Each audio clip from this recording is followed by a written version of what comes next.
What's up, YouTube? It's your boy Ruureacts back with another reaction, man. Roll to 1K subscribers, man. Like and subscribe to the channel, man. 673, almost at 1K, man.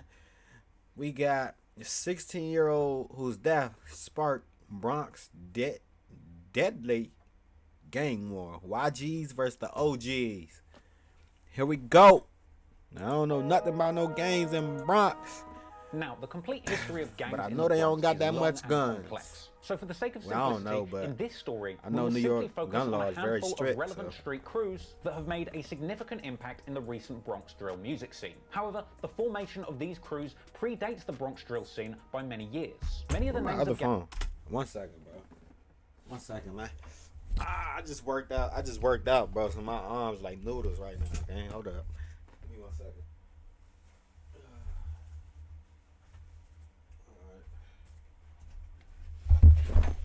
Shit. Gangs that you're going to hear referenced in Bronx drill music weren't even around a decade or so ago, as they evolved and splintered off from other crews as the result of internal and external conflicts between their members. One early crew hailing from the Cortland Ave area was known as YGFC, or the Young Gunners from Cortland. This crew was a subset of a much larger gang called the YGs, or Young Gunners. The YGs apparently started around 2003 and was primarily based... Gunners. Hold up. 1 second. Let me see if I can hide something real quick. Let me see if I can hide my display. Alright, hold up.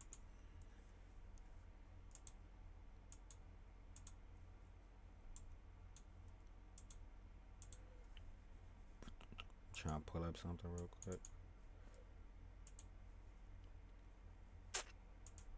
Let me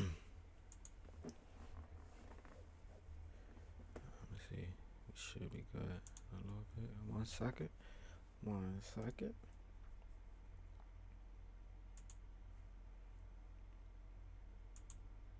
Alright. And we back. In two project buildings, the Mott Haven houses and the Patterson houses, with another set later popping up in the Bronx's River Park Towers, or RPT projects, around 2010. And the leader of the YGs back in the day was a man... Hold up, y'all. I'm sorry, y'all. Hold up. My shit didn't connect. I'm trying to fix my mother freaker.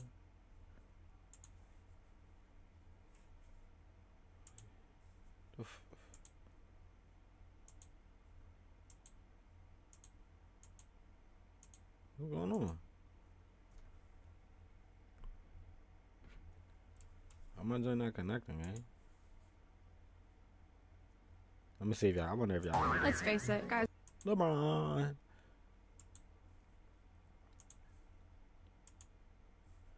All right. At this point, we're gonna forget it.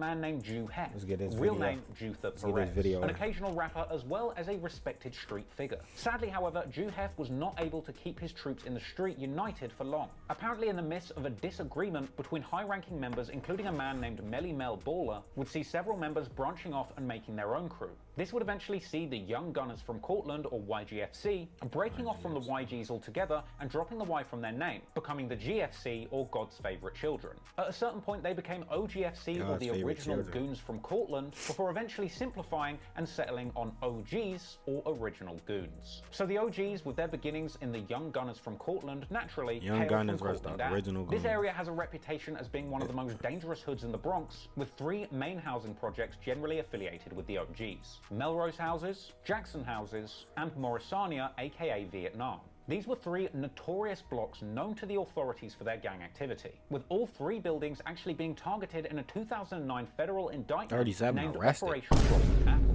which took 37 drug pushers off the streets from these very buildings, charging a total of 53 gang members after a year-long undercover operation. Melly Mel Baller, the OG's pioneer who I mentioned before, formerly of the YGs, would get himself convicted in a big case too. A case which was apparently made much easier by a great deal of self-snitching on his own personal Facebook profile. This was a landmark case where apparently a judge ruled that it's legal for a snitch to use evidence that was gained from snooping on friends-only Facebook posts. Apparently, Melly Mel Mel Baller had written posts on Facebook marked for friends only, where he would suggest that he buys drugs in quantities as large as 600 grams and claiming to have had over 100 people killed. Stupid, Melly Mel man. would ultimately be convicted, Ladies and receiving a gentlemen, sentence of life plus 420 we got him. months. And sadly for the OGs, while their affiliates were fighting for their lives in court, younger members were fighting for their lives in the streets. On April the 16th, 2012, a large group of YG's members were out drinking. And at a certain point, a debate breaks out over who puts in the most work for the gang. No one could agree who was the toughest, so at a certain point they decided to settle the argument, head into a rival territory and go and find some ops, with the YGs walking to the Get the fuck OG's outta here. territory in the Melrose houses. And when they got there, they spotted a 16-year-old OG's member by the name of Noah Baller, real name Moises Laura. The YGs proceeded to physically attack Noah in a brutal fashion, around 20 grown men stomping out one 16-year-old boy. Sadly, he didn't stand a chance and was ultimately stomped to death outside of his own building. And Gang, you telling me this nigga got stomped at? Oh my God, gang, they probably had Timbs on. They out New York too, gang. Hell left to no, die I ain't in getting the pool stomped of by his no own Timbs, blood. gang. Noah's name has been remembered in the streets of the Bronx for both good and bad reasons, with OGs on his side continuing to tribute him in songs and regularly visiting his graveside, while the opposition on the YG side would regularly diss him, saying that they smoke him, with the biggest drill rapper from the YGs currently, D-Thang, even going as far as to post a picture of a blood-stained pair of Air Force One on Instagram, telling his followers that these shoes are the Noah's. Anywho, only a year after Noah's death, Jew Hef, the early pioneer of the YGs, would meet a tragic end too. In 2013, Jew Hef was killed by a man called Melvin Davis after a fight in the Tropicana nightclub. After a mass brawl between the YGs and another street crew called Young Flybridge from Highbridge would end with Jew Hef.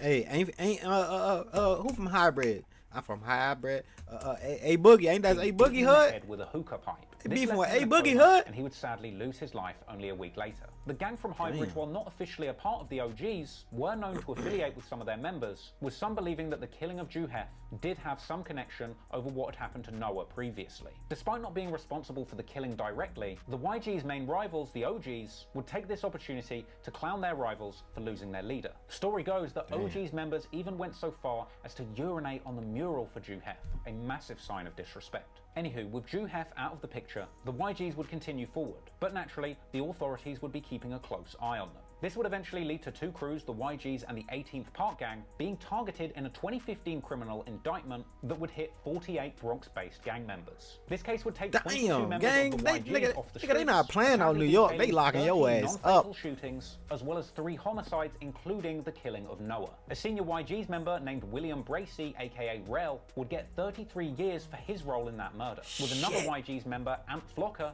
real name Anthony Reddick, also pleading guilty to taking part in the murder of Noah. Because of their violent behavior in the street, the YGs had attracted a lot of attention from the authorities, and that would continue as the years went on. Another 2016 indictment targeted members of the YGs, charging around 120 people. At the time, Nigga charging 120 people. Gang, New York do not be. Gang, I'm from Maryland, bro. I live out Montgomery County, gang. These niggas do not play none of that shit, gang. Soon as somebody gets shot out here, the nigga not locked up the next day, gang. Same night. Early in the morning or something, gang. They are not this playing was none the of them largest games. gang takedown in New New York ain't history, playing either. and the indictment Shit. would accuse the gang of being involved in at least 8 murders, including a 92-year-old innocent bystander killed in her own home by a stray bullet. And according to this indictment, over the Damn, course of this that's so entire crazy. feud, an alleged 1,800 shots had been fired. Nigga, what? Hell nah, gang. What the fuck? What they had an LMG out that shit? You telling me? Bro, Frankly, the hell YGs, nah. the Who the fuck OGs, got and that other much street bullets? gangs had the Bronx looking like a literal war zone throughout the 2000s and 2010s. But while the I older ain't know members they was were coming getting like put that. behind bars or losing their lives, a new generation of young gangbangers desperate for the limelight would soon emerge. Hardened by the bloodshed witnessed at the hands of their Youngers ain't elders, playing. and inspired by the Youngers drill not music playing growing either. up over in the city of Chicago. And the YGs and OGs affiliated rappers that would emerge in the 2020s would bring an incredible amount of creativity to the streets of the Bronx, with these young Bronx drill rappers creating viral anthems amid a backdrop of shootings and violence in the borough they grew up in. Damn, that's crazy as shit, man. These That's, people. hold the fuck up. That's crazy, but damn, why the fuck they put it on this video? But yeah, that's the YGs versus the OGs, man. I wanted to, what was, you know, I ain't even gonna say that. That's incriminating. But like and subscribe to the channel, man. Turn the post notifications on. Come on, you're done. Just name out the next video. I'm gone.